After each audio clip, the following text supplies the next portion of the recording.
السلام علیکم ورحمۃ اللہ وبرکاتہ۔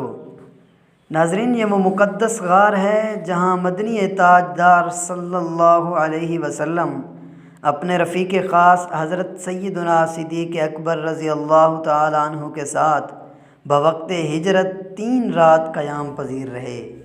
جبل ثور مکہ مکرمہ کی دائیں جانب مسفلہ سے آگے کم و بیش 4 کلومیٹر پر واقع ہے۔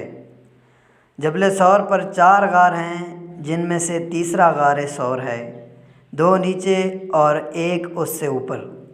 اس غار کی یہ خصوصیت ہے کہ اس کے اندر جو کوئی بھی اونچی آواز میں بات کرے تو باہر آواز قطعی نہیں آتی، اور جو کوئی غار کے باہر آہستہ بات بھی کرے تو غار کے اندر بہت تیز آواز آ جاتی ہے۔ شعر ابراہیم خلیل سے متصل ہے، محلہ مسفلہ کہلاتا ہے۔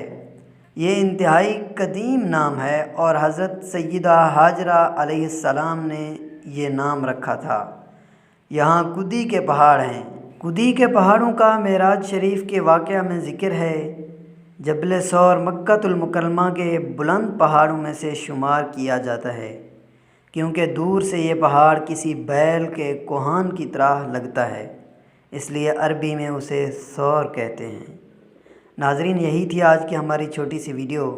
اگر ویڈیو اچھی لگی ہو تو چینل کو لازمی سبسکرائب کر دیجئے گا اور ہماری اس ویڈیو پر ایک کومنٹ بھی ضرور دے دیجئے گا۔ والسلام۔